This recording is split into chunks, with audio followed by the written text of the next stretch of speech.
वारकरी संप्रदायातील थोर महात्मे व महाराष्ट्रातील विचारवंतांची दुर्मिळ कीर्तने, प्रवचने, व्याख्याने ऐकण्यासाठी सुरेश महाराज सूळ या यूट्यूब चॅनलला अवश्य सबस्क्राईब करून बेल आयकॉन दाबा.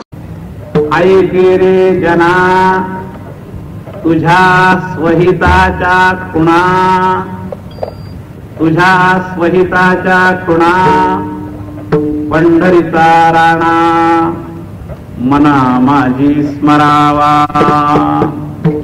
मग कैचे रे बंधन वाचे गाता नारायण, भव सिंधू तो जाण ये तिरी सरेल. दास्य करील कळिकाळ, बंध तुटेल माया जाळ, होतील सकळ बुद्धी सिद्धी म्हणियाऱ्या. हे सकळ शास्त्रांचे सार, हे वेदाचे गहर, पाहता विचार आची करीती पुराणी. ब्राह्मण क्षत्रिय वैश्य शूद्र चांडाळाही अधिकार, बाळे नारी नर आदी करुणी वेश्याही. तुका म्हणे अनुभवे आम्ही पाडिले ते ठावे, आणि कही दैवे सुख घेती भाविके. मग कैचे रे बंधन वाचे गाता नारायण, भव सिंधू तो जाण येची तिरी सरेल. विठ्ठल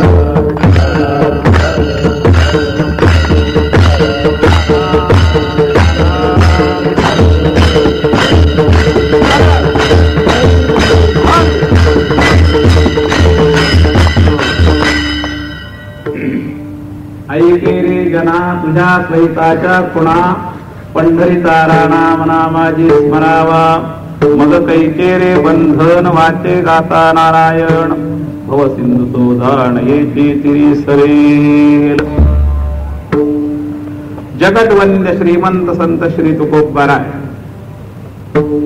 यांचा हा विस्तीर्ण असा मोठा अभंग चौचरणी आणि 6 चरणाचा, चौतुकी आणि 6 चरण असा मोठा अभंग आपण हा कार्यक्रमाला घेतलेला आहे. याचं कारण 2 दिवस कार्यक्रम आहे, तेव्हा दोन्ही दिवसा मिळून अशा मोठ्या कीर्तनाचं चिंतन होऊ शकतं अभंगाचं. अन्यथा अशा अभंगाचं चिंतन एवढ्या वेळात होणं संभव नाही. तर लागोपाठ 2 दिवस कीर्तन असल्यामुळं आपण इतका मोठा अभंग घेतलेला आहे. विठाला विठाला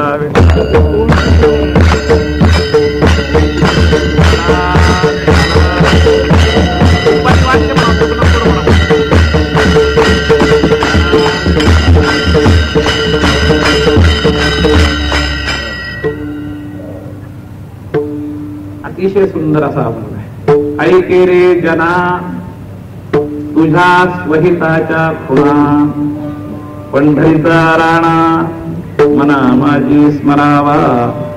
प्रथम चरणात तुकोबाराय हा अभंग पुरा करता सांगता याचं एक वचन आलेलं आहे. स्वतंत्र चरण या जना शब्दाचा विस्तार करण्याकरता त्या अभंगाचा जो विचार आहे, अधिकारी मांडताना जन शब्दामध्ये कोण कोण आहेत, तर जन शब्दाचा विस्तार सांगण्याकरता भारतीय संस्कृतीमध्ये जे काही जनामध्ये उपभेद आहेत त्यातले महत्वाचे उपभेद 4 वर्णात सांगितले. तदनंतर 4 वर्णापेक्षाही पतित अवस्थेला पण मानव असणारा असा चांडाळ घेतला. तो वर्णाच्या खाली, त्याच्याही पुढे एक वाक्य उच्चारलंय. एवढ्यावर संपत नाही, ही जातभेद झाले. आता अवस्था भेदाच्या दृष्टीनं बाळे नारी नर हे 3 विषय म्हणले. वर्णभेद, अवस्थाभेद, लिंगभेद या सगळ्याचा विचार तुकोबारायाने एका चरणात. आणखीन एक अवस्था, जसं पुल्लिंग पतितामध्ये चांडाळ घेतला तसं स्त्रीलिंग पतितामध्ये वेश्या घेतली. असं आहे. विठाला विठाला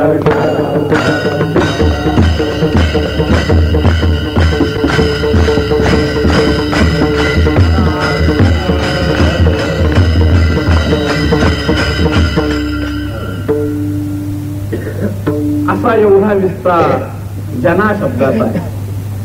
नाम साधने करता कुणी सूत्ररूप बोलत, कुठे कुठे तुकोबारायाचं सूत्ररूप बोलले. सगळाचे येते आहे अधिकार,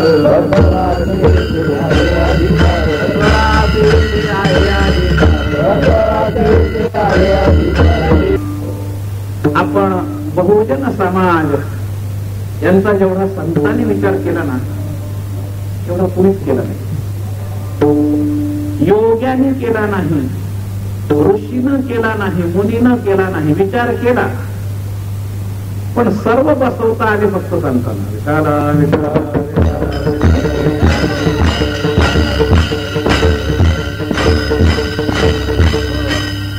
म्हणून हा भागवत संप्रदाय या कलियुगामध्ये सुद्धा विस्तार जो पावतो याचं एकमेव कारण संतांनी या संप्रदायात दिलेला सर्वांना अधिकार, हे त्यातलं महत्वाचं प्रकरण लक्षात.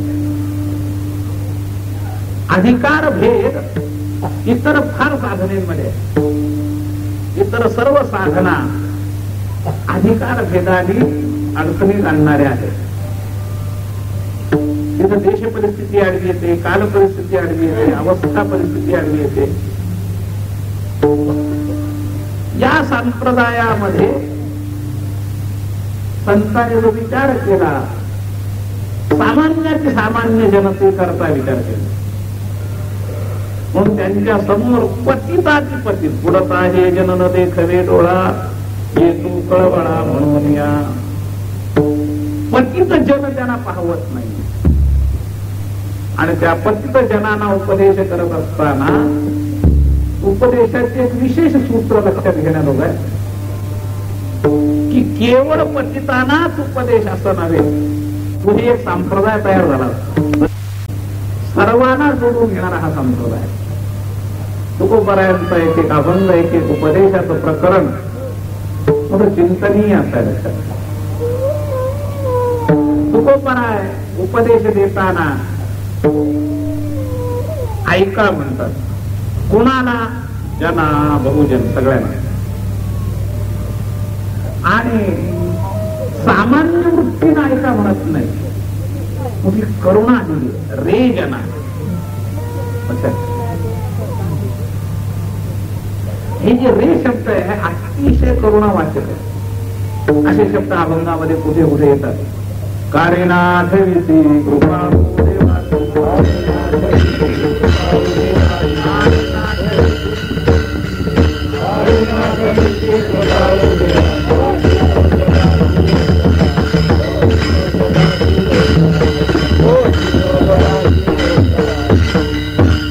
रे शब्द जे आलेले आहेत मराठीतला संतांच्या अंतःकरणातली करुणा दाखवणारा, वात्सल्य प्रेमातली करुणा, नुसती करुणा नाही. हा रे शब्द कुठं वापरला जातो? आई आपल्या मुलाला रे शब्दाने करुणावाचकतेनं शब्द वापरते. तेव्हा हा मराठीतला, जुन्या मराठीतला रे शब्द हा जो आहे तुमच्याविषयी उद्धाराची विशेष तळमळ दाखवणारा शब्द. रे जना म्हणजे बिचाऱ्या शब्द. जसं बिचारा माणूस आपल्या समोर आल्यानंतर त्या बिचाऱ्याविषयीची समर्थाला जशी करुणा असते, काय हो ती नाही बिचारा. हा जो बिचारा शब्द एका समर्थाने जर उच्चारला तर त्याच्या पाठीमागं त्याच्या त्या अवस्थेच्या उद्धाराची तळमळ आहे. तसं या ठिकाणी तुकोबाराय या अभंगात विचार करतायत. जनतेच्या उद्धाराच्या अत्यंत तळमळीनं म्हणतायत. ऐके रे जना, हे जना, मी म्हणतो तसं ऐक. काय ऐक याचा जो महत्वाचा विचार आहे या अभंगामध्ये मूळ उपदेश जो आहे तो प्रथम चरणाचा. आणि बाकीची चरण त्याला समर्थनात्मक आहे. हा रे शब्द जो आहे हा एका पतित, त्यांच्यासमोर किती प्रकारचे पतित आहेत, अनेक प्रकारचे पतित आहेत आणि त्या सगळ्या पतितांच्या दृष्टीनं पुढच्या अभंगातले विचार फार प्रकार आहेत बरं का. काही पतित जी असतात ना, या पतितांची अवस्था शरीर दुर्बलता, संपत्ती दुर्बलता, ज्ञान दुर्बलता, भाव दुर्बलता, अनेक प्रकारचे पतित आहेत. तुकोबरायांच्या समोर रे शब्दाच्या पाठीमागे असणारा जो समाज आहे तो एका विभागाचा नाही आहे. कारण एकाच विभागाचा असता तर या अभंगाचे इतर विचार जे मांडलेले आहेत शास्त्र प्रमाण मांडण्याचं कारण केवळ भाविक दुर्बल जर असतात तिथे शास्त्र प्रमाण द्यायची गरज नव्हती. याच्यात शास्त्र प्रमाणाचं एक चरण तेवढ्यावर थांबत नाही. फलश्रुती आहे, भाविकांचा विचार आहे, शास्त्र प्रमाण आहे.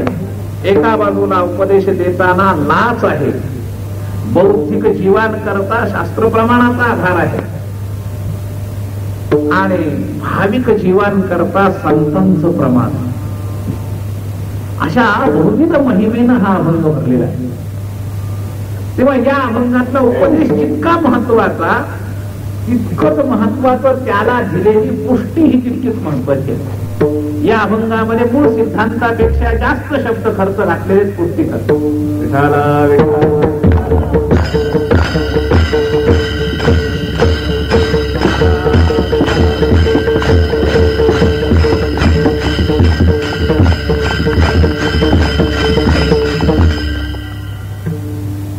तुकोबरायांना आपल्याकडून अपेक्षा आहे ते आपण ऐकावं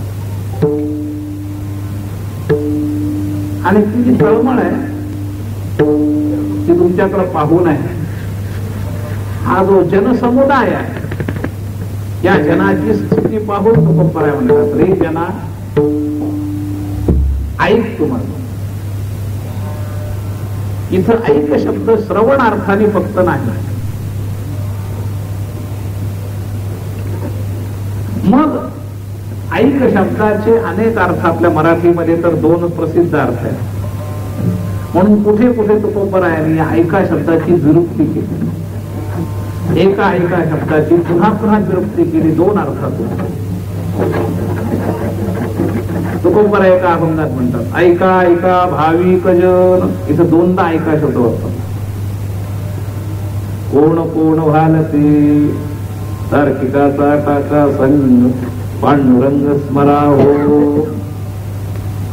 मी हे प्रमाण घेण्याचं कारण यातला सिद्धांत आणि यातला सिद्धांत मूळ एकच आहे. पंढरीचा राणा मना माझी स्मरावा.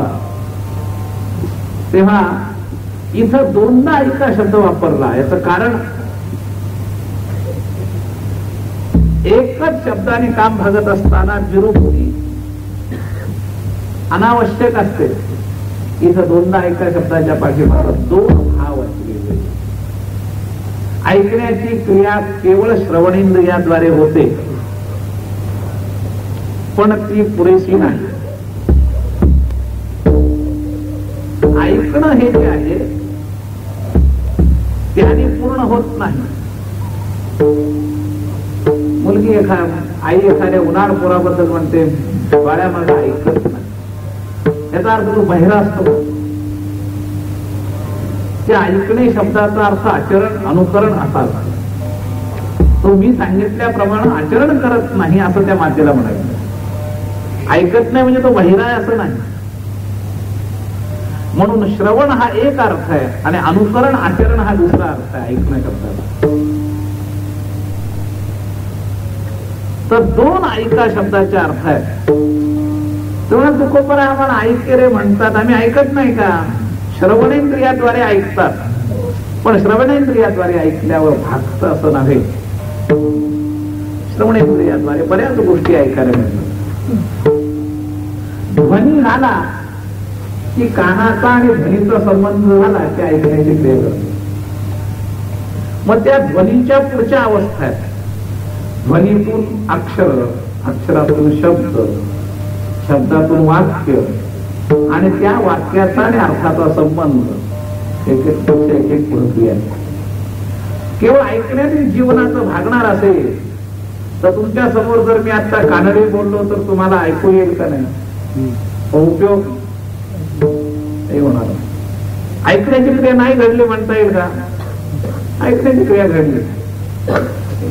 असा अनेक विषय आपल्या श्रवणावर येऊन सुद्धा आपला त्याच्या अर्थानुसंबंधाची लायकी नसल्यामुळं, अर्थानुसंबंधाचा अधिकार नसल्यामुळं, अर्थानुसंबंधाद्वारा त्याचं श्रवण झालं नसल्यामुळं आपल्या ते उपयोगात पडत नाही.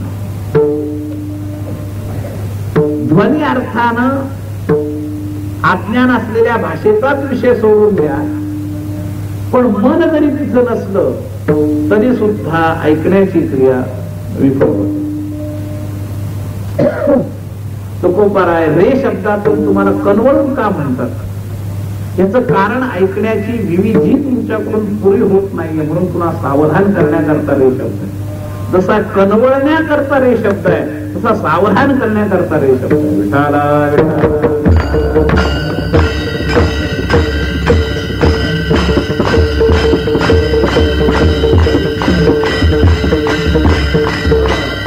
हा रे शब्द तुला सावधान करणार आहे. तेव्हा नुसता रे शब्दाने भागणार. रे शब्दाचा विचार करा.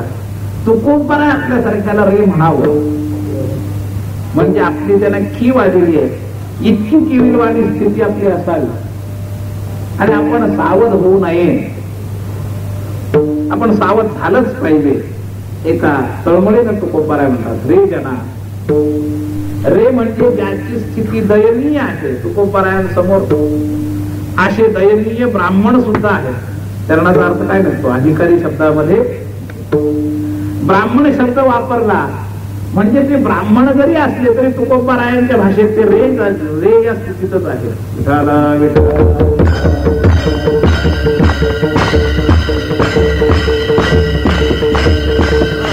म्हणजे त्यांची कीव करावी असं तुकोबारायला म्हणतात. तुम्ही कितीही मोठे असलात तुकोबारायांसमोर ज्या वेळेला हा विषय आहे त्या समोर असणारा समाज तुमच्या आमच्या समोर हा अभंगाचं चिंतन करताना आपण त्यामध्ये आहोत. हे कशावरून? त्यांनी सांगितलेल्या विचारांचा जर आपल्यात आचार नसेल तर आपल्यावर पांघरलेलं कोणतंही पांघरून यांच्या रे शब्दात बसत असं विठाला विठाला.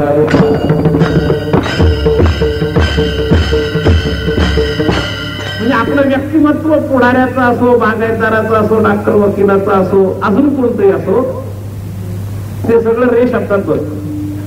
जर त्याचा आचार त्यांच्या म्हणण्याप्रमाणे नसेल तर विठाला विठाला.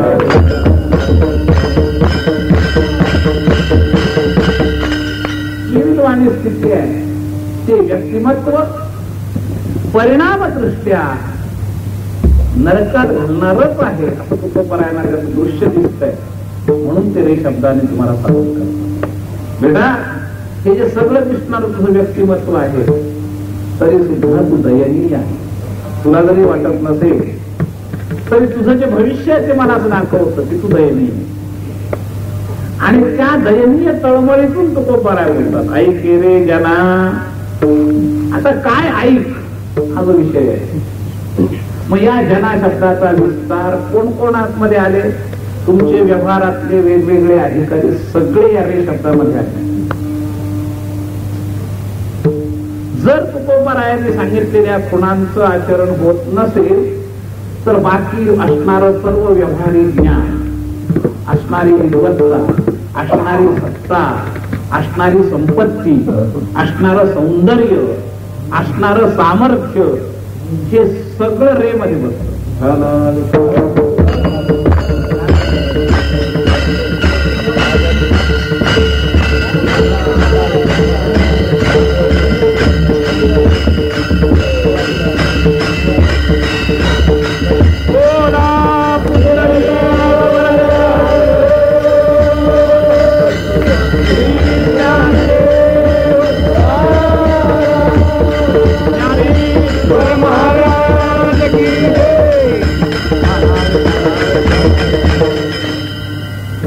सप्ताहामध्ये कीर्तन करताना संतांच्या चरणाचा आपल्या जीवनाच्या दृष्टीनं उपयोग करण्याच्या दृष्टीनं आपलं बाकीचं सगळं व्यक्तिमत्व आपण जे घडवलेलं आहे ते सगळं घडवलेलं व्यक्तिमत्व साधूंच्या दृष्टीने एकदा पाहिलं.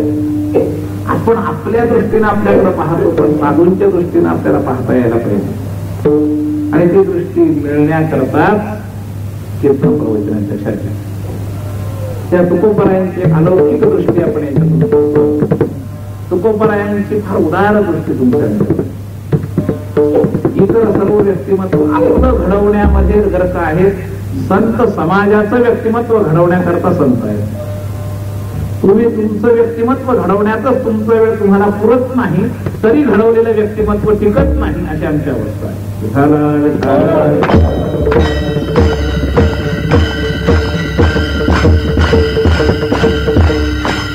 संत समाजाचं व्यक्तिमत्व घडवतात. आणि म्हणून तुम्हाला खरं स्थायी व्यक्तिमत्व जर पाहिजे असेल तर संतांच्या उपदेशाकडे केंद्र करा. आणि ते संत आपल्याला सांगतायत सर्वांना सुलभ असा उपाय पाहिजे. आपला विचार करताना जितका आपल्याला अधिकार माहिती नाही त्यापेक्षा जास्त अधिकार संतांना आपला माहिती, असा आपल्या लक्षात. कदाचित आपलाही अधिकार आपल्याला कळत नसेल काय आहे, पण संतांना आपला अधिकार बरोबर माहिती. आणि आपल्या सर्व अधिकारांचा विचार करून संतांनी कलियुगातल्या सामान्य जनांकरता ही 2 अमृत तयार केलेली. त्यातील एक कथामृत आणि एक दुसरं नामामृत. नामामृत गोडी वैष्णवाला,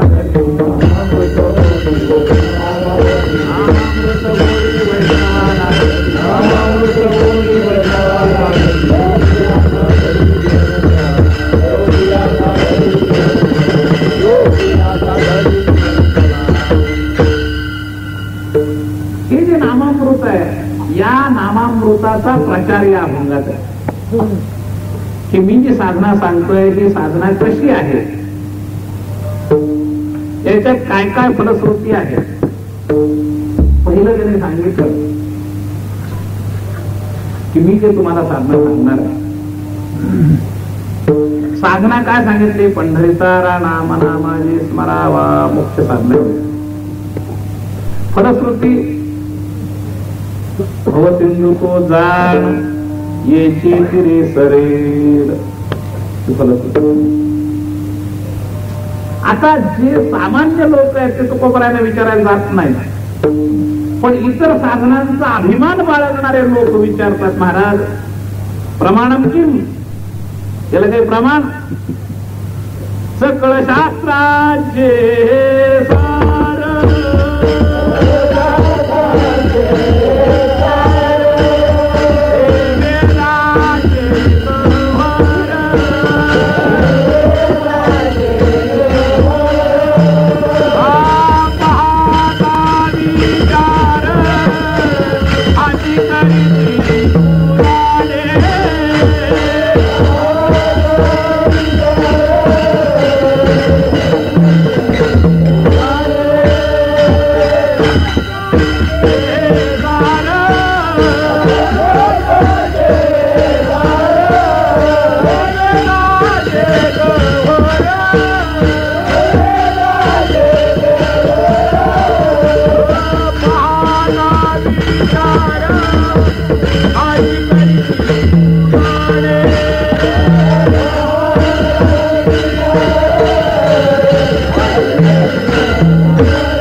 चरणावर पूर्ण तुकोबरायाने स्वतंत्र आपण दिलं. वेदानंत बोलिला वेद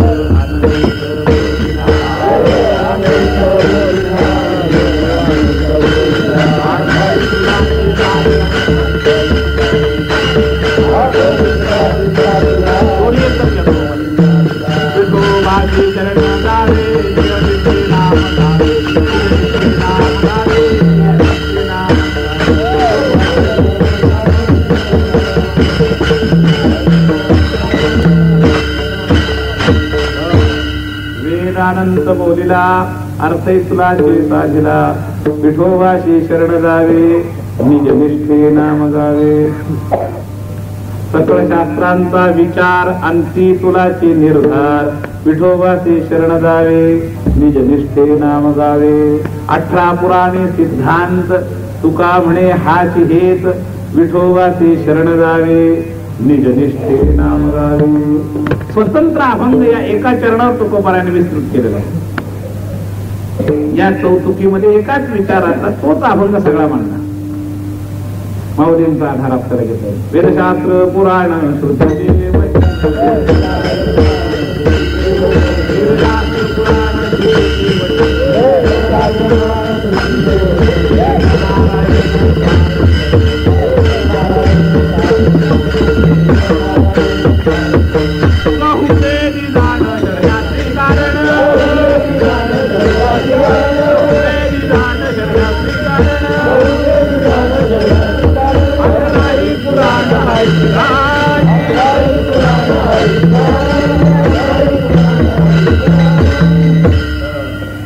वेदशास्त्र पुराण श्रुतीचे वचन एक नारायण सार जप.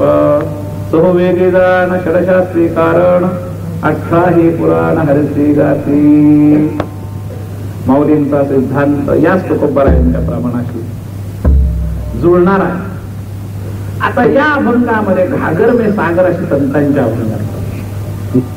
आता तुम्हाला जर या एकाच चरणाचा विस्तार करायचा ठरला तर पूर्ण महिनाभर चर्चा करावी की सगळ्या शास्त्रांचा सार हा कसा. मग 6 शास्त्र काय म्हणतात, वेदाचं मत काय, 18 पुराणांचं मत काय, प्रत्येक पुराणामध्ये कशा अर्थानं ईश्वराकडे नेलेलं आहे. विस्तार करायचा ठरला तर एकच चरण आपल्याला महिनाभर पुरेल. म्हणजे माझ्यासारखा सुद्धा महिनाभर चर्चा करू शकतो. तर बाकीचे विद्वान किती करतील तो प्रश्न वेगळा.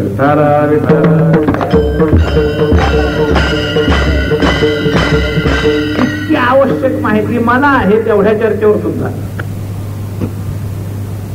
तर सिद्धांत तुकोबारायाने सांगितला की बाबा मी जे सांगतो, जे प्रमाण तुम्हाला सांगितलंय हे एकटं माझं नव्हे तर सर्व शास्त्रांचा विचार हा. कधी संतर्पणोपनिषदामध्ये निष्ठेनं पुन्हा पुन्हा सांगितलं हरेर नामैव नामैव हरेर नामैव केवलम कलौ नास्त्यैव नास्त्यैव नास्त्यैव गतिरन्यथा. तीनदा सांगितलं. उपनिषदाचा सार, वेदाचा सार, पुराणांचा सार हा जर आपण पाहिला तर हा एकच आहे. हा विषय पुन्हा करता तुमच्या आमच्यासारखे लोक हे विचारायलाच तयार नाही. म्हणून मी हा महिना घालवला जरी शकतो तरी पण पुन्हा करता वेदमतामध्ये असा अधिकार असणारे लोक असतील तर, वेदमताचा अहंकारानं प्रतिपादित करणारे, बाजू मांडणारे समाज आपण इथं नाही. म्हणजे या विरुद्ध वेदाचं मत आहे असं जर कुणी वाद करायला लागला तर त्याला हे सगळं सिद्ध करावं लागतं. नाही तर काही प्रश्नच नाही. शास्त्रमत याच्याशीच अनुकूल कसं आहे हा जो विचार आहे हा बुद्धिप्रधान किंवा शास्त्राचे संस्कार विशेषत्वानं मानणाऱ्या लोकांकरता. पण तुकोबारायाने हे चरण मुद्दाम घातलंय की मी ज्या तुम्हाला पुन्हा सांगणार आहे त्या कशाच्या उपयोगाच्या आहेत. तर त्यातला प्रमाणाच्या अर्थानं सांगितला मुद्दा. सकळ शास्त्रांचे सार हे वेदाचे गभर पाहता विचार हा चित्र पुराणे हा मुद्दा सांगितला. आणि हा विचार कोणता जो त्याच्यात म्हटला विठोबाचे शरण जावे तोच विचार याच अभंगाच्या उत्तरार्धात सांगितला. पहिल्या चरणाच्या उत्तरार्धात सांगितलं. पंढरीचा राणा मना माझी स्मरावा हा प्रधान विचार आहे याच्यात. तर याला पुष्टी देणारे विषय, फलश्रुती देणारे विषय, फलश्रुतीचे 2 विभाग सांगितले. पहिला विभाग ध्रुवपदाच्या उत्तरार्धात सांगितला. भव सिंधू तो जाण येची तिरी सरे ही प्रधान फलश्रुती. तेवढा ही झाली फलश्रुती. पण काही ना या फलश्रुतीपेक्षा अजून काही अलौकिक त्यांच्या दृष्टीनं त्यांना महत्व दिलेले असतात काही फलश्रुती पाहिजे. तेव्हा त्यांच्याकरता तृतीय चरणामध्ये फलश्रुती सांगितलं. दास करीन कणी काळ, दास करीन कणी काळ,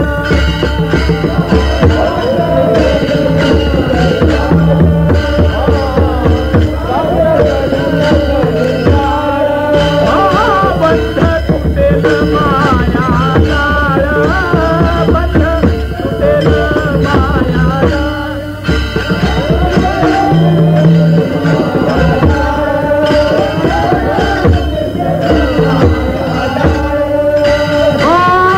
होतील सकळा तुझी सिद्धी म्हणियारा,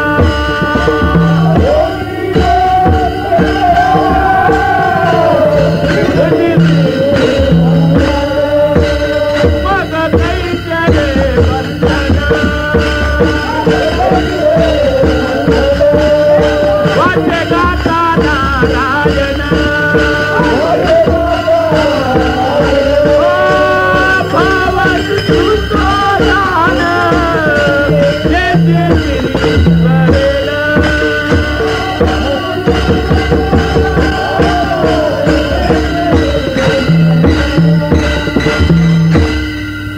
तृतीय चरणामध्ये फलश्रुतीचा एक अजून विभाग सांगितला. नुसता भवसिंधू तरण काहींचा समस्या आहे. भवसिंधूचे काय कोडे वाट दावे चाले पुढे, तारू घरा पांडुरंग पाय भिजवून येते अंग. आणि हे पाय भिजवून येते अंग हे जे आहे ना तरण, हे तरण कसं आहे? याची तिरी सरेल शब्द आहे, तरेल शब्द नाही. सरेल शब्दामध्ये व्यवहाराची गरज आहे, सरेल शब्दामध्ये व्यवहाराची गरज नाही. असा फरक आहे.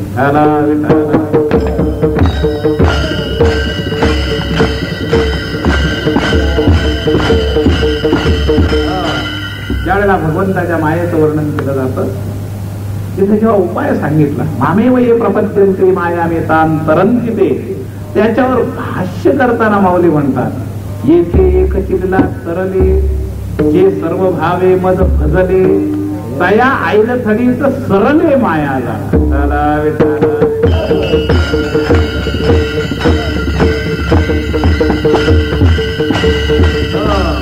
सरले आणि तरले या शब्दांचे स्वतंत्र फरक आहे. तर येची तिरी सरेल शब्द आहे, लक्षात. प्रमाण महत्वाचं आहे. येची तिरी सरेल, येची तिरी म्हटल्यावर तरेल ठरणार नाही. तरण म्हटल्यानंतर त्या तीरावर जायला पाहिजे. येची तिरी शब्द नाही ठरत, लक्षात. येची तिरी सरेल बरोबर, पण येची तिरी तरेल, तरेलचा व्यवहारच घडत नाही. याच तीरावर जर तो आहे, तरेलचा व्यवहार नाही, म्हणून सरेल अर्थ लक्षात घ्यायचा. महिमा सांगतात, भवसिंधू तो जाणा येची तिरी सरेल. पण यामध्ये अजून काही विशेषता. भवसिंधू नुसता तरण्यामध्ये कित्येकांना समाधान नाही, किंवा ते म्हणाल आमच्या आयुष्याच्या शेवटी सरेल का, कधी सरेल. भविष्य काळाविषयी तरण सरण गती हा जो विचार आहे, हा भविष्य काळातला विचार आहे. वर्तमान काळात आम्हाला त्याचा फायदा काय हे तृतीय चरणात सांगितलं. दास्य करील कळी काळ, वर्तमान काळाचा फायदा. आणखी बंध तुटेल, हे वर्तमान काळी सगळी क्रियापरिस्थिती लक्षात घ्या. बंध तुटेल माया जाळ, ही झाली निषेधात्मक गोष्ट. अजून विधेयात्मक काय मिळेल? होतील सकळ वृद्धी सिद्धी म्हणियाऱ्या. भविष्याचा फायदा आणि वर्तमानाचा फायदा या दोन गोष्टींचा विचार सांगितला. आता या दोन गोष्टींचा विचार सांगताना आम्हाला या दोन्हींची गरज आहे. आम्ही तुम्हाला भविष्यात मिळेल या आशेवर आम्ही आजकाल काही करायला तयार नाही. वर्तमान आम्हाला काही फायदा आहे तर यामध्ये वर्तमान फायदा सुद्धा सांगितला आणि एका वेगळ्या विशिष्ट खुबीनं सांगितलं. गुणाचा विषय हा, कशाविषयी फायदा आहे हा, पंढरीचा राणा मना माझी स्मरावा. बस. आणि मग वर्तमान अवस्था सांगितली. मग कैसे रे बंधन. मग त्याला बंधन नावाची अवस्थाच नाही. मग कैसे रे बंधन हा शब्द काय दाखवतो? भूतकाळाची समाप्ती दाखवतो. लक्षात घ्या. मग कैसे रे बंधन, भूतकाळ संपला. वाचे गाता नारायण, वर्तमान साधना. भव सिंधू तो जाण, येची त्रिसरेल. भविष्याचा उद्धार, भूतकाळाचा उद्धार आणि वर्तमानाचा फायदा तृतीय सरेल.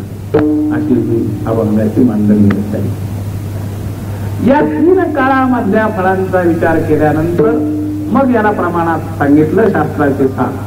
हे पुन्हा करता सांगितलं, जे शास्त्रवादी या नाम साधनेशी तुलना करायला झगडायला येतात त्यांच्या करता, बाकी जन करता नाही. ज्यांना तुलना करायची नसेल, मत मांडायचं नसेल, त्यांच्या करता नाही. प्रमाणाचं महत्व हे त्याच्या करता जो शास्त्र प्रमाणानेच वागतो किंवा ज्याला या विषयाविषयी शास्त्र प्रमाणाचे संदेह आहे तो प्रमाणाची अपेक्षा करतो. त्याच्याकरता हा मुद्दा सांगितला. चौथं चरण. पाचव्या चरणाचा विचार तर मी सुरुवातीलाच केला की हा अधिकारी प्रकरणातला विषय आहे. ब्राह्मण, क्षत्रिय, वैश्य, शूद्र, चांडाळ ही अधिकार, बाळे नारी नर आदी करुणी वेश्याही.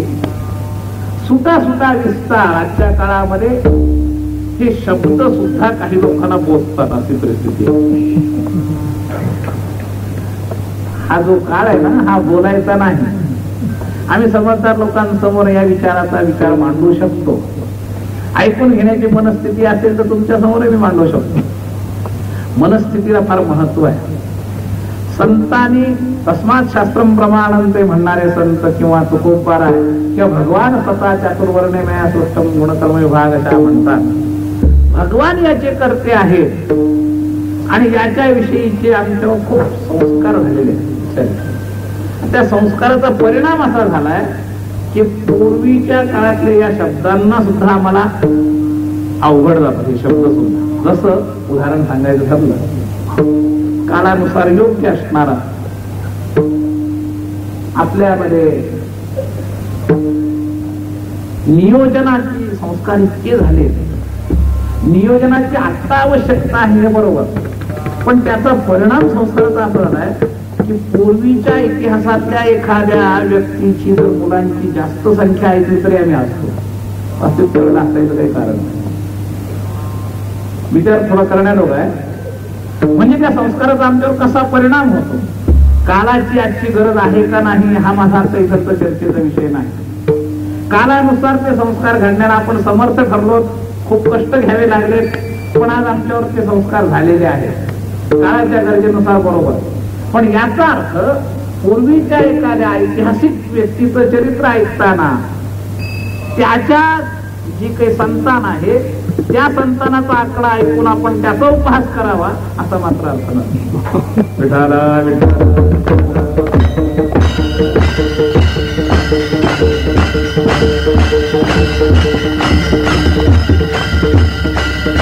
पण असं घडतं लक्षात घ्या. त्या संस्काराचा असा परिणाम होतो.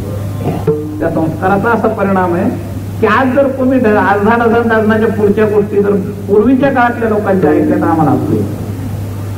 हे झाला दृष्टांत. हा माझा मूळ विषय. तसं या ब्राह्मण क्षत्रिय वैश्य शूद्राच्या बाबतीत आमच्यावर असे संस्कार झालेले आहेत की त्याची वास्तववादी परिस्थिती ऐकून घेणारा सुद्धा आमची मनोवृत्ती तयार नाही. अशी परिस्थिती. ही एक खूप चांगली समाज व्यवस्था आपल्या भारतामध्ये होती. इतकी चांगली समाज व्यवस्था आजपर्यंत कुणी देऊ शकलं नाही, पुढे कुणी देऊ शकणार. लक्षात. समाज व्यवस्था म्हणून जर तुम्ही विचार केला, तुमच्या आत्ताच्या समाज व्यवस्था दर 10-5 वर्षांनी बदलतात. कित्येक हजार वर्ष त्या भारतात त्या समाज व्यवस्थेनं काम केलं. हा जो त्याची जमेची बाजू आहे त्याच्याकडे कुणी आस्थेनं पाहतच नाही. त्यात काय मर्म भरलेलं आहे आता आपल्याला शक्य आहे की नाही याच्यावरही मला वाद करायचा नाही. ती बळ आणावं असाही आग्रह नाही, पण त्यात जो चांगलेपण आहे त्याच्याकडे लक्ष असावं एवढीच अपेक्षा.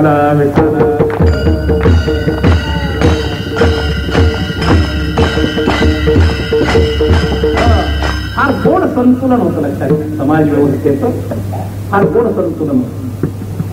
विस्तार करण्याचं कारण मला अभंगात वास्तविक एवढा विस्तीर्ण विषय नाही, अधिकाराच्याच अर्थातून तो विषय तिथे आलेला आहे.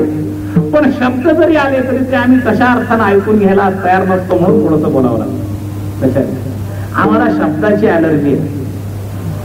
त्या समाज व्यवस्था बदलूच शकत नाही माणूस, लक्षात ठेवा. मी नेहमी सांगत असतो भागवतामध्ये की समाज म्हटलं की शिक्षण खातं बंद करता येणार नाही, मिलिटरी बंद करता येणार नाही, संरक्षण खातं बंद करता येत नाही, व्यापार खातं बंद करता येत नाही, सेवक वर्ग बंद करता येत नाही, समाज चालणार नाही. फक्त त्याची तुम्ही भाषा बदला. मला शब्दाची अलर्जी आहे. शिक्षक, रक्षक, पोषक, सेवक म्हणा, ब्राह्मण, क्षत्रिय, वैश्य शूद्र म्हणू नका भारतात. पण ही चारही वर्ग समाजाला आवश्यक आहेत ही गोष्ट विसरून चालणार नाही, लक्षात. किंबहुना त्याच्यामध्ये इतकं संतुलन सुंदर ठेवलेलं होतं, इतकं सुंदर संतुलन आजही साधलेलं नाही, लक्षात. आजच्या समाज व्यवस्थेसमोर सुद्धा ही जी अडचण आहे ती ही आहे. त्यावेळेला त्या समाज व्यवस्थेमध्ये विभाग केलेले होते, प्रधान 3 विभाग केले होते. आज मी दुपारी चर्चा करताना एका व्यक्तीवर बोललो, आज थोड्या वेगळ्या अर्थानं बोललो. त्यातलं तत्व मी सांगितलं होतं, सत्ता, ज्ञान आणि धन या 3 विभागात हे संतुलन ठेवलेलं आहे. पण पूर्वीच्या वर्णव्यवस्थेमध्ये सत्तावाल्याकडे ज्ञान नव्हतं, ज्ञानवाल्याकडे सत्ता नव्हती, धनवाल्याकडे सत्ता नव्हती, असा प्रकार होता. आणि तिन्हीचं संतुलन असलं तर समाज बरोबर एकमेकाचा आदर करून राहतो. हे संतुलन बिघडलं की अनादर तयार होतो, लक्षात. आणि हे संतुलन मधल्या काही काळामध्ये बिघडलं, त्याचा परिणाम मला हा भोगावा. पण जरी भोगावा लागला तरी आजही ते संतुलन बिघडलेलंच आहे. चर्चा अशी झाली होती की ब्राह्मणाचं काम आहे ज्ञान देण्याचं, आणि पेशव्याच्या काळात ब्राह्मणाच्या हातात सत्ता गेली. सत्ता आणि ज्ञान एकत्र झालं म्हणून गुरुमी वाढली. म्हणून पतितांची जे काही उदाहरणं आमच्या समोर येतात त्याचं कारण आहे सत्ता आणि ज्ञान एकत्र. आणि आज अशी परिस्थिती आहे, सत्ता आणि धन एकत्र आहे. पण सत्ता आणि धन जरी एकत्र झालं तरी सुद्धा त्याच्या हातून दोष होणारच. जसं सत्ता आणि ज्ञान एकत्र झाल्यावर दोष आहे, तसंच सत्ता आणि धन एकत्र झाल्यावर दोष आहे. पूर्वीचं संतुलन असं होतं की ब्राह्मणाला दरिद्र ठेवलेलं होतं, विद्वान असायचे पण पैसा नसायचा. पण त्याबरोबर सत्तेचं अनुशासन ब्राह्मणांनी करायचं असो, म्हणजे राजाने त्यांच्या पुढे आदरानेच मान चुकवायला पाहिजे अशी व्यवस्था होती.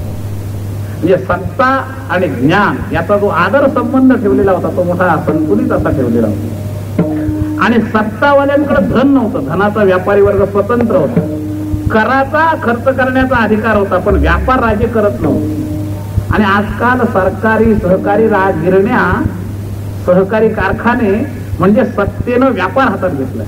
म्हणून सत्ता आणि धन एकत्र आलंय, आणि सत्ता आणि धन एकत्र आलं की ज्ञानाचा अनादर. यारे लहान थोर आवाहन करतात, या ते भरते नारी नर, सर्वांकरता हा विचार मांडलेला आहे.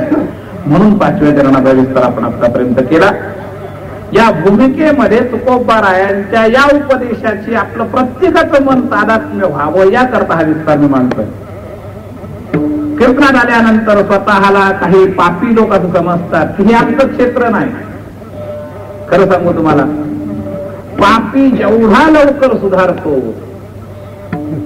तितका दुसरा सज्जन सुद्धा लवकर सुधारतो. ही गोष्ट अशी आहे, पाप सुद्धा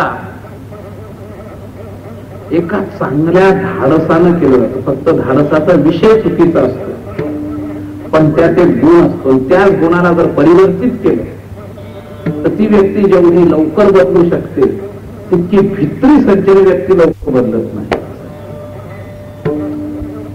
एखाद्या म्हणतो महाराज हा फार सज्जन आहे.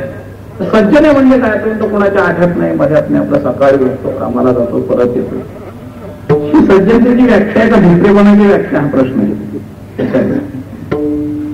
तो जसा वाईट काही करत नाही तसं चांगलंही काही करत नाही अशी परिस्थिती असते.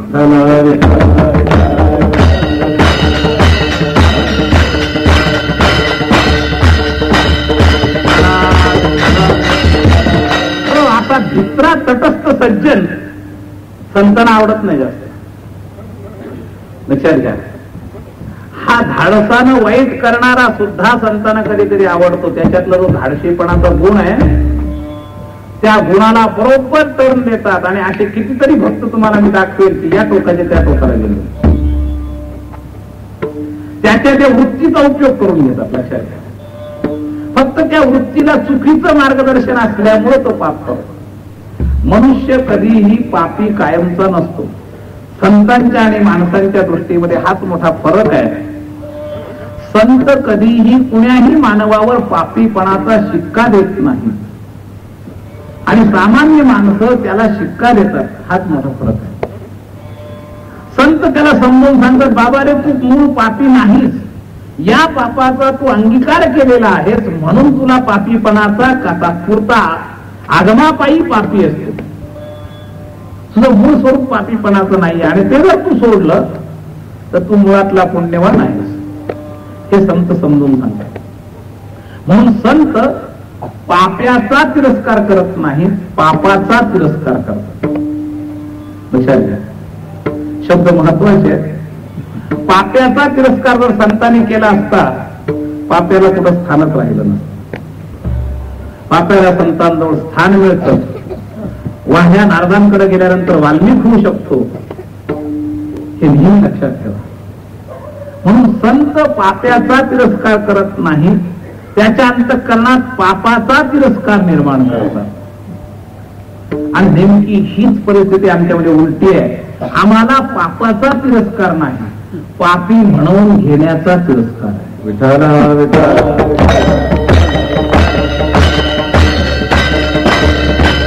पापी न म्हणवता पाप करायची पाळी आली तर सगळ्यांना पाहिजे. मी जगात करप्टेड सिद्ध होऊ नये आणि मला करप्शन करता यावं असं सगळ्यांना वाटतं. विठाला विठाला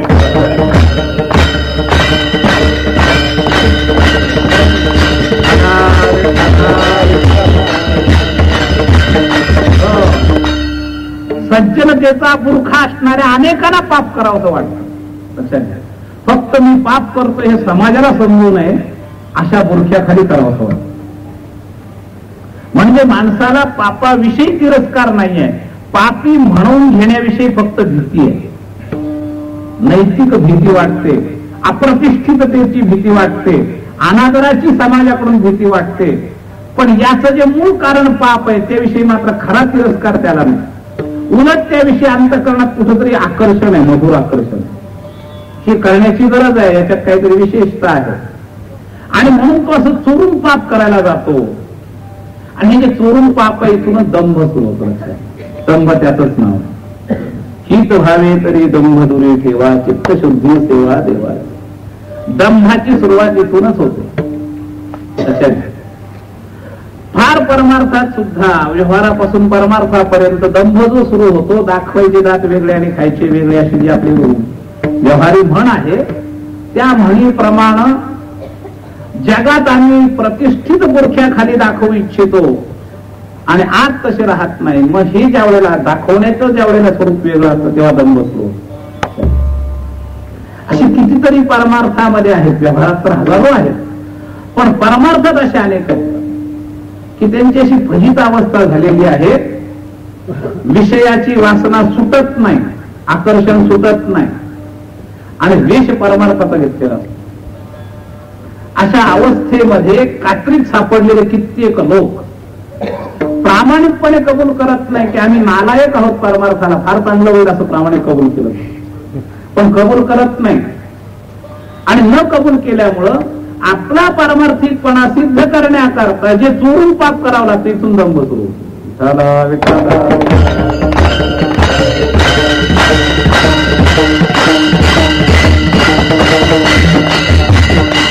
व्यवहाराचं त्याच्यापेक्षा राखवणं फार कठीण आहे बरं का. मी परमार्थातलं उघडलं म्हणजे तुम्ही असं समजू नका. व्यवहारातलं फारच कठीण आहे. ती चर्चा करून आपण चिखलात दगड टाकून आपण चिखल उडवून घेऊ नये म्हणून व्यवहाराची जास्त चर्चा करायची नाही. दाखली मग तुमच्याजवळ चांगली आहे. सांगितला अभिप्राय दंभ कुठून सुरू होतो याचं तत्व सांगितलंय. सांगण्याच्या पाठीमागे माझा हेतू आहे की ही जी अवस्था आहे ही कळण्याकरता आम्ही आपल्या समोर हा विषय मांडलेला. लक्षात घ्या, इथं आपल्याला विचार आहे आज स्वहिताच्या खुणा, हितापासून तो बाजूला कुठं होतोय असे सांगण्याकरता या विषयापर्यंत मी चाललो. तेव्हा ही सगळी विषय मांडणी सर्वांचा अधिकार इथं आहे. तुमच्या प्रत्येकाचा अनधिकार तुमच्या डोक्यात येऊ नये आणि तो अधिकार दाखवत असताना पाप आणि पापी हे दोन विषयाची मांडणी मी आपल्या समोर करतो. आणि तुम्हाला पापाचा तिरस्कार झाला पाहिजे, पाप्याचा तिरस्कार करता कामा नये. संत पाप्याचा तिरस्कार करत नाहीत म्हणून म्हणतात यारे यारे लहान या ते भलती नारी. तेव्हा हे त्यांना म्हणतात म्हणजे पाप्याचा तिरस्कार ते करत नाही. तुम्ही सुद्धा जीवनामध्ये पापाचा तिरस्कार करत जा. नुसतं पापी म्हणून घ्यायला बिहू नका. आणि जर पापी म्हणून घ्यायलाच बिहित असाल तर अंतःकरणात न म्हणून घेता पाप करण्याची वृत्ती जागेल आणि तीच दंभ आहे आणि ती हिताला नाशावह आहे. आणि ती नाशावह असल्यामुळं तुकोबरा आपल्या अनुभवाने एक गोष्ट सांगतात. शेवटच्या याच्यामध्ये आपला अनुभव अधिक इतरांचं साहाय्य घेऊन प्रमाण सांगतात. तुका म्हणे अनुभवे आम्ही पाडियले ठावे. आम्ही हे माहीत करून घेतलंय, अनुभवाने माहीत करून घेतलंय. आणि कधी दैवे सुख घेती भाविके. अनेक भाविक या दैवान असे अनेक भाविक माझ्या जोडीचे आहेत की ते या सुखाचा अनुभव घेतात. आणि हे आम्ही अनुभवाने प्राप्त करून घेतलेलं साधन आहे म्हणून तुमच्या समोर मांडतोय की ते साधन तुम्हाला पूर्ण करण्याला समर्थ आहे. आणि त्या साधनांचा विचार दोन दृष्टीनं मांडलाय. एक विचार आहे पांडुरंग स्मरा हो, आणि दुसरा विचार आहे तुम्ही गात जा. मग कैचे रे बंधन वाचे गाता नारायण. या दोन महत्वाच्या विचारांचा विचार मी उद्या करणार आहे, लक्षात घ्या. कारण अभंग 2 दिवस चालायचा आहे. उद्या 3 महत्वाच्या शब्दावर चर्चा करायची. चार विभाग आहेत. पहिल्या चरणातले 2 शब्द स्वहित, हित आम्हाला माहिती आहे पण स्वहित हा विशिष्ट शब्द आहे तुकोबरायांचा या ठिकाणचा. पुढचा विचार पांडुरंगाचं स्मरण, दुसरा मुद्दा. तिसरा मुद्दा वाचेनं पांडुरंगाचं भजन गाणं, वाचे गाता नारायण. आणि सर्वात एक महत्वाचा शेवटचा मुद्दा आहे. तुकोबराय म्हणतात या सगळ्याच्या अधिकाराची जसं सर्वांना अधिकार आहे, या सगळ्यांना यायला परवानगी आहे, पण आल्यानंतर साधन घेण्याकरता एक लायकीचं सर्टिफिकेट पाहिजे. माझ्या बरोबरच्या अनेकांना ते मिळालंय पण त्यांच्याजवळ एक सर्टिफिकेट आहे आणि तो शब्द आहे भाविके. लक्षात घ्या. तुका म्हणे अनुभवे आम्ही पाडियले ठावे. आणि कही दैवे सुख घेती भाविके. तुम्ही ब्राह्मण क्षत्रिय वैश्य शूद्र सगळ्यांना अधिकार आहे, ते सगळे येतील पण घेतील कोण? भाविके. असं आहे. तर या भाविके शब्दाचा विस्तार, स्वहित शब्दाचा विस्तार आणि पांडुरंगाचं वाचिक गायन आणि स्मरण हे 4 विषय महत्वाचे आहेत. आज पूर्वार्धामध्ये आपण लौकिक विचार करणार आहोत आणि अलौकिक विचार उद्याला ह्या 4 विषयांचा करणार आहोत, लक्षात घ्या. म्हणून आज आपण फक्त पूर्वार्धच करणार आहोत, उत्तरार्ध नव्हे. विठाला विठाला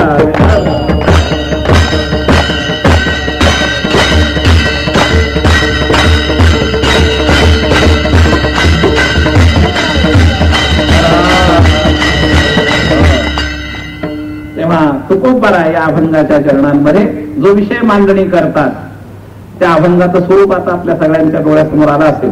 अभंग मोठा आहे पण मी काल सांगितलं अनेक वेळा त्याची चरण दुरावलेली आहे. अजून उद्यापर्यंत तुम्ही स्वतः थोडंसं चिंतन करा. किमान 2 दिवसातला अभंग पाठ तरी व्हावा. म्हणजे कधीतरी याच्यावर काय सांगितलं कुठं संबंध डोक्यात मननाला उपयोगाला येईल. तेव्हा पुन्हा पुन्हा शब्द ऐका. तुकोबराय म्हणतात ऐके रे जना तुझ्या स्वहिताच्या खुणा पंढरीतारा मना माझी स्मरावा. मग कैचे रे बंधन वाचे गाता नारायण. हो सिंधू तो जाण ये चितिरी सरेल. अभंगाचा सामान्य भाग मी आपल्याला सांगितला. एकदा भजन करा आणि यातले आजचे काही मुद्दे मी सांगणार आहे. उद्याचे मुद्दे मी सांगून ठेवले, पुण्या विषयावर उद्या चर्चा करायची. तेव्हा आजच्या याच्यातले अजून काही मुद्दे राहिलेले आहेत. कीर्तनामध्ये एक मर्यादा आहे, शब्द सोडून जाता कामा नये. प्रत्येक शब्दाचं चिंतन झालं पाहिजे. संत सुखाय तुलसी रघुनाथ गाथा, तुमचा तुम्हाला आनंद मिळाला पाहिजे. लोकांना त्याचा किती मिळेल हा प्रश्न वेगळा. याल तर तुमच्या सह, न याल तर तुमच्या विना. विठोबार कुमारी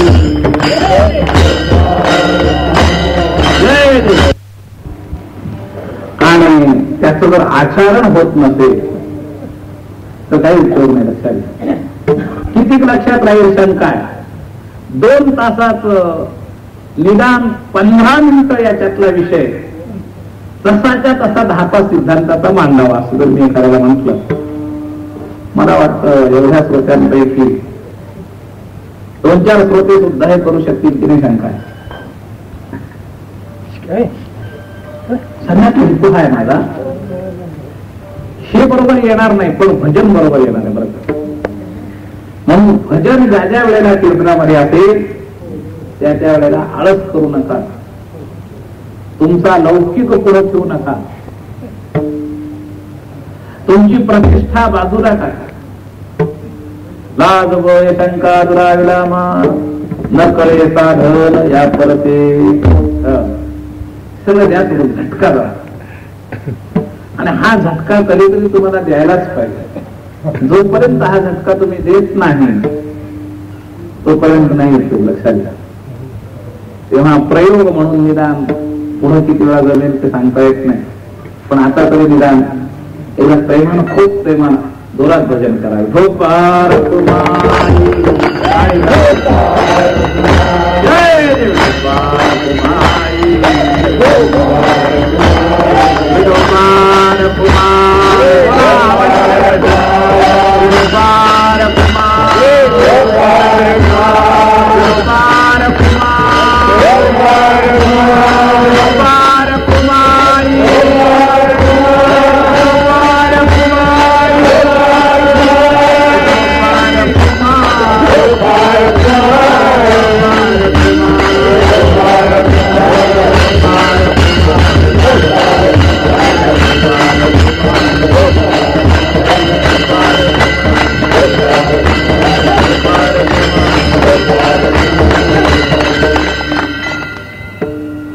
सांगण्याचं काम माझं आहे.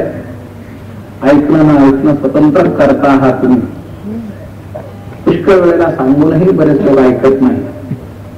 येथे कुणाची काय बा गेले, ज्याचे त्यांनी अनहित केले.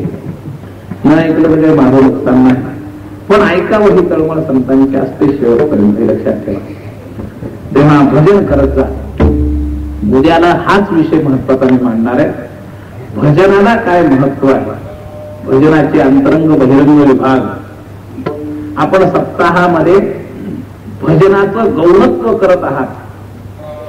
बाहेरच्या गावचे इथं अनेक लोक आहेत, या गावचे लोक आहेत. जितकं कीर्तनाला महत्व देतात त्याच्यापेक्षा जास्त महत्व भजनाला आहे. भजन होत नाही. विनयकडे 5 मिनिटांनी एक तार वाजवतोय, इकडं तिकडं गप्पा मारतोय, त्याला नामसत्ता म्हणत नाही. नामसत्तेची विटंबना आहे. नामसप्ताह म्हणजे अखंड नामस्मरण झालं पाहिजे. पहिलं धारावत त्याला नामसप्ताह. कधीतरी 2-4 मिनिटांनी विनयची तार वाजवली, गप्पा मारता मारता म्हणजे नामसप्ताह होत नाही. आणि तेही पहारेकरी बळजबरीनं बोलून आणायचे.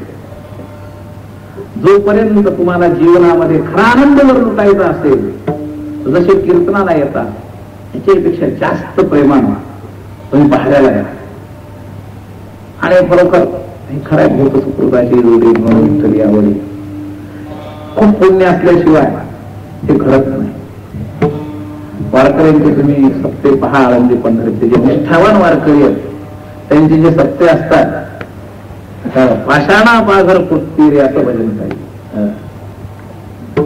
तेव्हा नामसप्ताहाचा अर्थ पुन्हा एकदा हा नोंद करून घ्या. पुढच्या वेळेला आयोजन करताना कार्यकर्त्यांनी हे लक्षात ठेवलं पाहिजे. आणि नुसतं दुसऱ्याकडून करून नाही, त्याने स्वतः उतरलं पाहिजे. पुढाऱ्याने स्वतः 2-2 तास पहारे आपोआप बाकी सगळी पुढारीच काढी नाव शब्द लावतात ना. ते सगळं तसंच करतात. झाला जे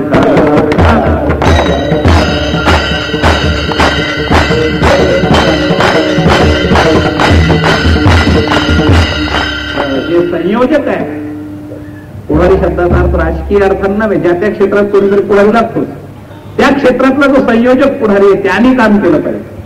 त्यांनी ते दुरून काढे नाव शब्द नाही पाहिजे, त्यांनी पहारा दिला पाहिजे, स्वतः भजन केलं पाहिजे. आणि त्या भजनातच खरा आनंद आहे हे लक्षात ठेवा. आणि हे भजन करण्याकरता इतरच्या लोकांच्या निमित्तानं अनेक गावचे लोक तिथे आले. आपापल्या नामसत्यामध्ये हे विसरू नका की नामस्मरण सतत चाललं पाहिजे. एक नामस्मरण दृढ राहा, कोणतंही नामस्मरण निश्चित करा. तुमचं काय अगदी दैवतानुसार राम मंदिर असेल, तुम्ही श्रीराम जयरामचा जप करा, रामकृष्ण हरिवारकर संप्रदायाचा जप करा, पांडुरंगाचा जप करा, त्याच्याबद्दल काही फरक पडत नाही. परंतु जो नामस्मरण निश्चित कराल ते पहिल्यापासून उभं राहिल्यापासून संपेपर्यंत एकही मिनिट कधी बंद असता कामा नये. त्याला नामसप्ताह म्हणतात, अखंड नामसप्ताह. पत्रिकेवर नाव लिहितात अखंड नामसप्ताह, पण नामाचा आणि अखंडतेचा काहीच संबंध नाही.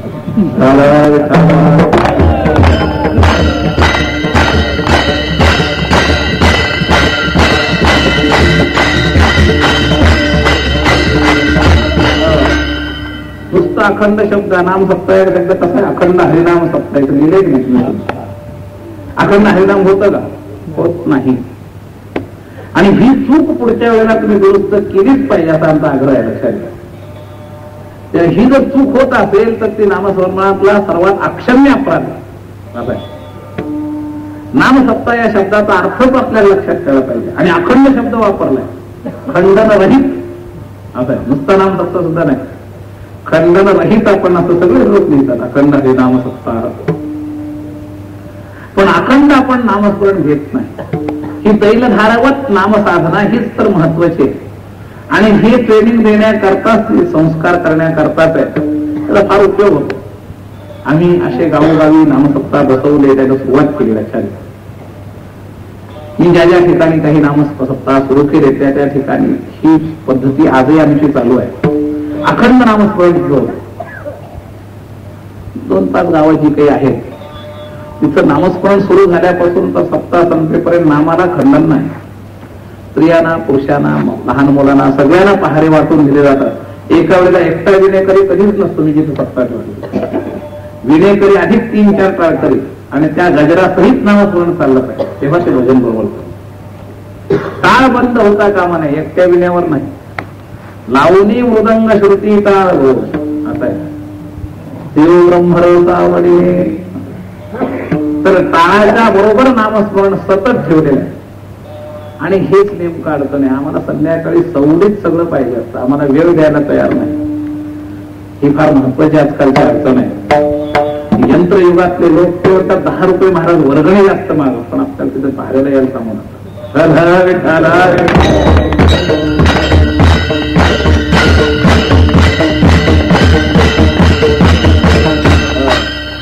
काहीच सेवा तुला शुद्ध करणारी, तुला पवित्र व्हायचं असेल तर तुला नामस्मरण घ्यायला पाहिजे. नुसतं पैसे देऊन भागत नाही. ठीक आहे, दान हा एक भाग, धर्मातला एक अंग आहे. तर तुला परमात्म्याने पैसा दिला असेल, पैसा शुद्ध होण्याकरता पैशाचा विनियोग या कामात केला तर फार चांगला आहे. नको त्या बैठकांमध्ये शेकडो रुपये जातात, त्या सापेक्षा जर इथं पैसा खर्च झाला तर ते निश्चितच कारणे लागणार आहे.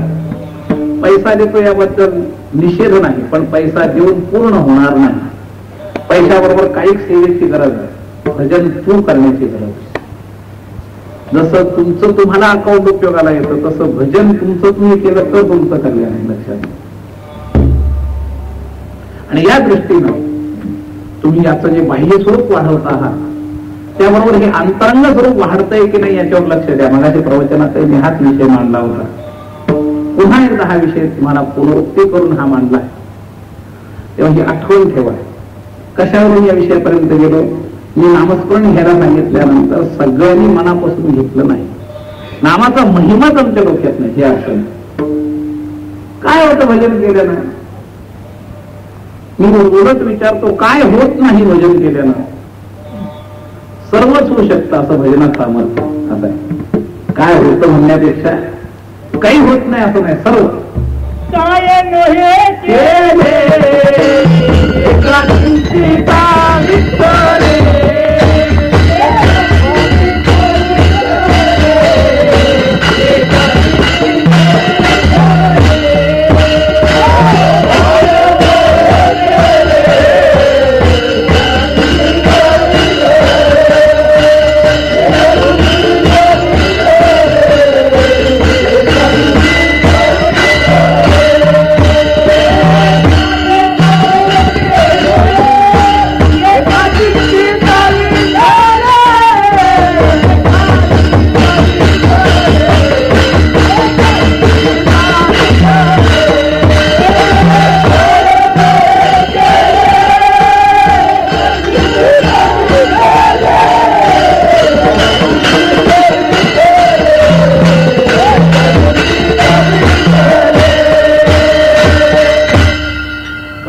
हे केले एका चिंतेचा विठ्ठले. उद्याचा संपूर्ण वेळच माझा या विषया करताय. आज मी हा विषय विस्तीर्ण मांडत नाही, फक्त तुम्हाला सांगतोय काही नाही असं नाही. सर्वांगीण फलश्रुती हरिपाठाच्या माध्यमातून तुम्हाला याच्या कशा फलश्रुतीची पैलू आहेत, साधनाच्या प्रगतीचे कसे पैलू आहेत, आपण उद्याला याचा विचार पाहूया. आज आपण एवढं पाहतोय अभंगाचा जो विषय आहे. तुकोबाराय म्हणतात आम्ही पाडियले ठावे अनुभवे. तुकोबारायांच्या या म्हणण्यामध्ये जोर आहे. अनुभवे आले अंगा ते जगा देत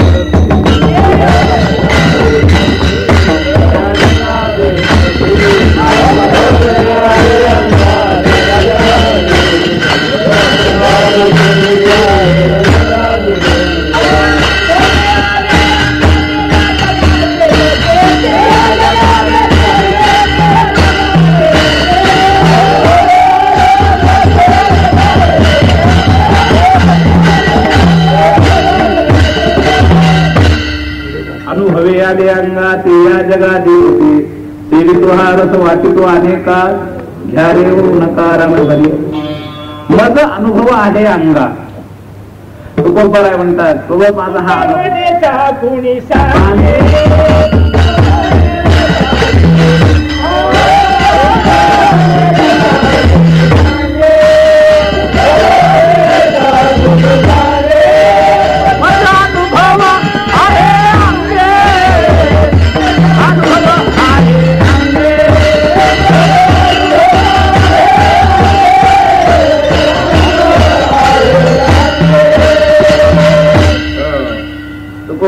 अनुभवाने सांगतात.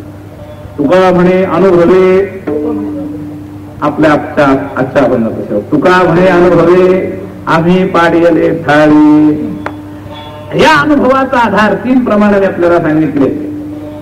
तुकोबाराय म्हणतात आमच्या अनुभवाचा विषय समर्थ तेच म्हणतात आधी केले मग सांगितले. आधी आचरण केलं आणि मग सांगतात. ज्याच्या ज्याच्या परिणाम ज्याचा ज्याचा अनुभव असेल. लहान ते मोठा घास तुकोबारायांच्या इतक्या अधिकारवाणीनं म्हणण्याचा अधिकार ऐकणे सांगत नाही. पण मी सुद्धा कोरडं बोलत नाही. हे तुम्हाला एवढंच सांगतोय. तर काय समजायचं ते सांगतो. विठाला विठाला विठाला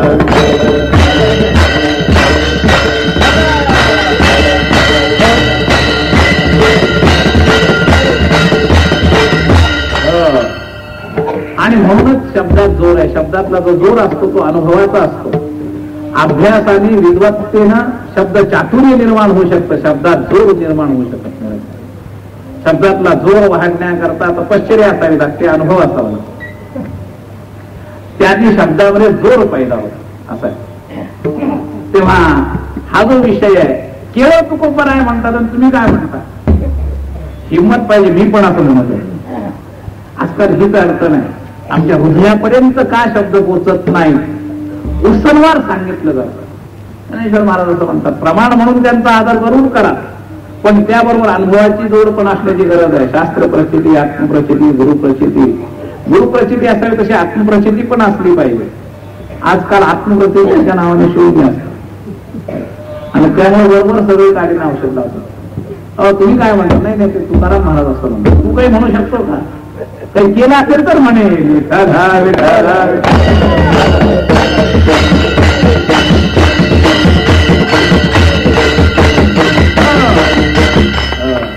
तर या अभंगाच्या बाबतीमध्ये तसं तुकोबाराय म्हणू शकतात, तसं मी तुम्हाला सांगतो मी पण असं म्हणू शकतो. लक्षात आपल्याला एका विशिष्ट दृष्टीनं सांगतो, तुमची हिंमत असेल तर तुम्ही तसा संकेतानं साधना करा. मी म्हणतो तशी साधना कराल तर भवसिंधूची काय होते या नियमाप्रमाणे याची पिढी सरेल, तेव्हा भवसिंधीतून पार उतरण्याकरता नामसाधना ही पूर्ण साधना आहे. अशा पद्धतीचा अधिकार वाणीनं महात्मे तर सांगतील असे विशेष नाही, ते फार मोठ्या अधिकाराचे लोक आहेत. पण आमच्यासारखं एक सामान्य साधक सुद्धा हे निश्चितपणानं सांगू शकतो. आणि म्हणून मी आपल्याला सांगतो, लक्षात घ्या.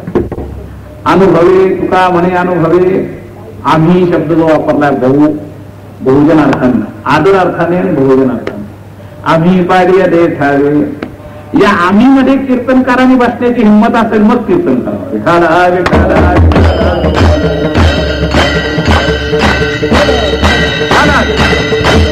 अशा अनुभवाचं कीर्तन बरं का, सगळे कीर्तन वेगळे, पण या विषयाचं कीर्तन करताना तुकोबाराय आम्ही शब्द म्हणतात. तुका म्हणे साक्षी आले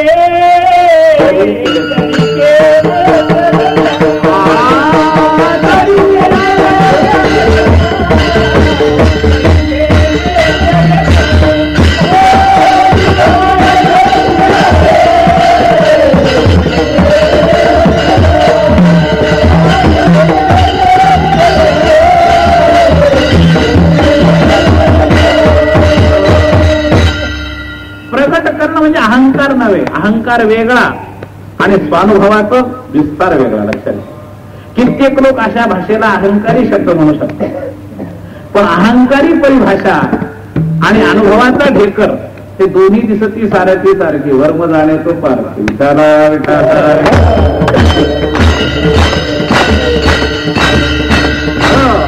अनुभवाचे शब्द बोलू नये असं नव्हे, अहंकार असू नये पण अर्थ करता बरोबर आहे, पण अनुभव जर संतांनी सांगितला नाही तर तुम्ही सांगा. आणि जर संतांनी तो सांगितला नाही तर लोकांचा आकर्षण त्यामध्ये होणारच नाही. अनुभवाच्या मुळेच तर आकर्षण आहे, हे लक्षात घ्या. अनुभव कुणाजवळ सांगू नये, अनाधिकाऱ्याजवळ सांगू नये. अनुभव सांगूच नाही असं नाही. आणि अनाधिकाऱ्यांना सुद्धा गुप्त रूपानं विशिष्ट पद्धतीनं जर सांगितले तुमचं नुकसान न होतं काही बिघडत नाही. तेव्हा अशा पद्धतीनं सांकेतिक परिभाषेमध्ये तुकोबाराय म्हणतात. तुका म्हणे अनुभवे, आम्ही पाडियले ठावे आणि कही दैवे. या आम्ही शब्दामध्ये माझ्या बरोबर अनेक आहेत. सुखगी भाविकी हा आनंद लुटताय, आणि त्या आनंद लुटल्यानंतर कोण्या प्रकारचं सुख होतं, त्यांचा वर्तमान सुधारतो, भविष्य सुधारतं, भूतकाळ सुधारतो. आणि म्हणून मग त्या मस्तीमध्ये म्हणतात मग कैचे रे बंधन,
बारकावा सांगतो आणि आजचा विषय संपवतो.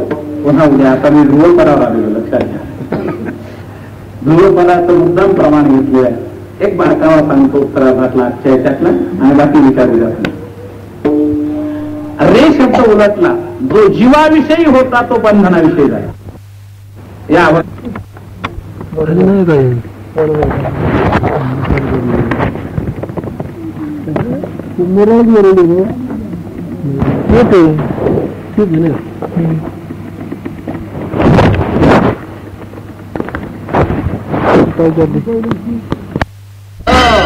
अभंगाचे जाणकार जे असतील त्यांना हे कळेल.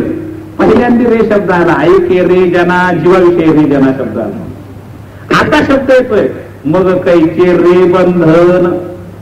आता बंधन दैन्य झालेलं आहे, बंधनाची अवस्था दैन्य झालेली आहे. पहिल्यांदा त्या बंधनाने जीवाला ग्रासलेलं होतं म्हणून तो बंधनयुक्त जीव दयनीय होता. आता बंधनाची अवस्था दयनीय झाली आहे.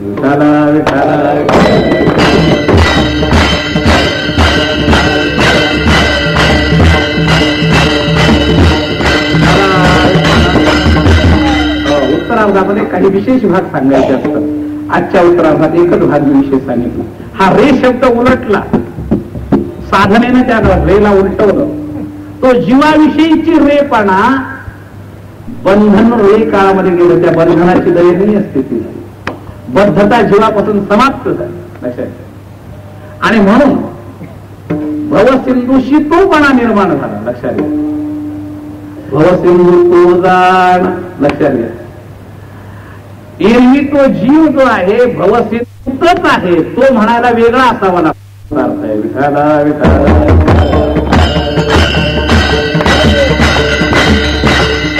ज्याला व्याकरण कळतं, ज्याचा अभंगात नीट लक्ष आहे, त्याला याचं महत्व कळेल लक्षात घ्या.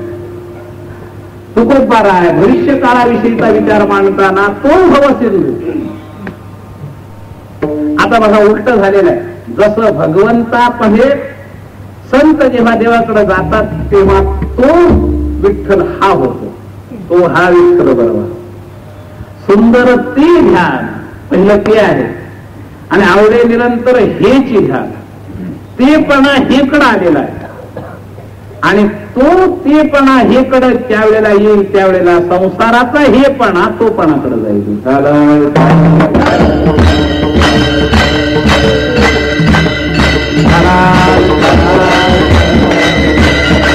थोडंसं बारीक आहे आपल्याला कळायला, पण जाता जाता काही गोष्टी सांगणं महत्वाचं आहे. भवसिंधू तो जाण येची तरी सरेल. त्याचा संबंध भगवंताचं स्मरण केल्याबरोबर असा दूर गेला, दूर. ज्या संसाराचा संबंध अत्यंत निकट होता आणि देवाचा संबंध दुरान्वयानं होता, तो संबंध बदलला आणि एकदम भव नदीला भवसागराला तो पण आला, दूर गेला. आणि तुमच्या जवळ काय राहील? सुख घेते भाविके सर्व सुखाच्या गौरवा परमादेव. तुका म्हणे माझे हेच सर्व सुख पाहिन श्रीमुखावरीने. ते शब्द सांगतो आपल्याला उपसंहारातला सुख शब्द, त्या सुखाचं सानिध्य आणि दुःखरूप असणाऱ्या भवसागराचा तोपणा, दूरता.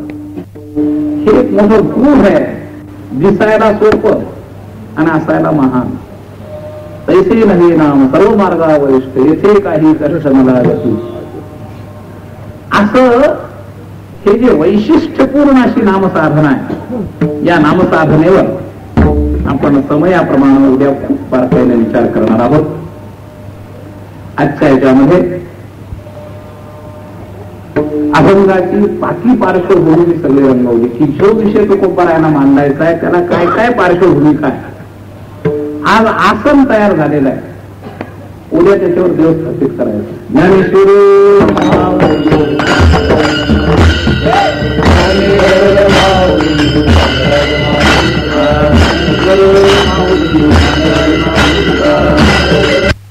करता आहे.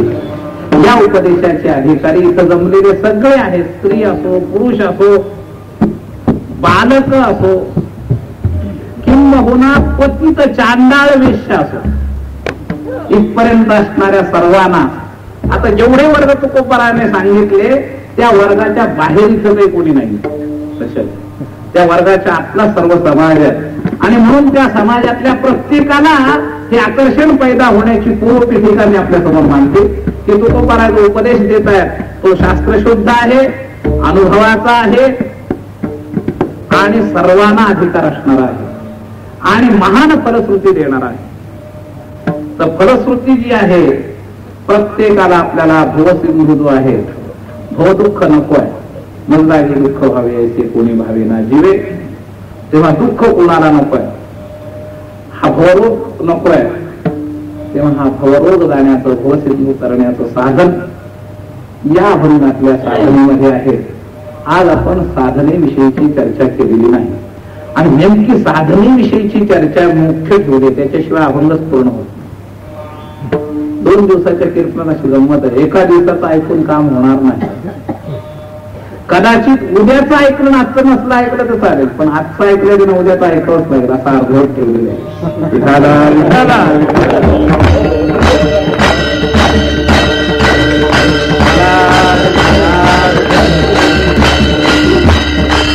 अभंग संपूर्ण समजून घ्यायचा असेल तर उद्याचा भाग जो आहे ना तोच गाभा आहे. तो घातल्यानं त्याची पूर्णता होणार आहे. लक्षात घ्या. म्हणून आज फक्त बैठक मांडणी झालेली आहे की असलेला विषय किती महत्वाचा आहे, शास्त्र प्रमाणित आहे, फलश्रुती देणारा आहे, संतांच्या अनुभवाचा आहे, सर्वांच्या अधिकाराचा आहे आणि हा विषय तुम्हाला सांगण्याची संतांची मोठी तळमळ आहे. तळमळीनं तुम्हाला सांगताय, तुम्ही घ्यावं ही त्याच्या पाठीमागे इच्छा आहे.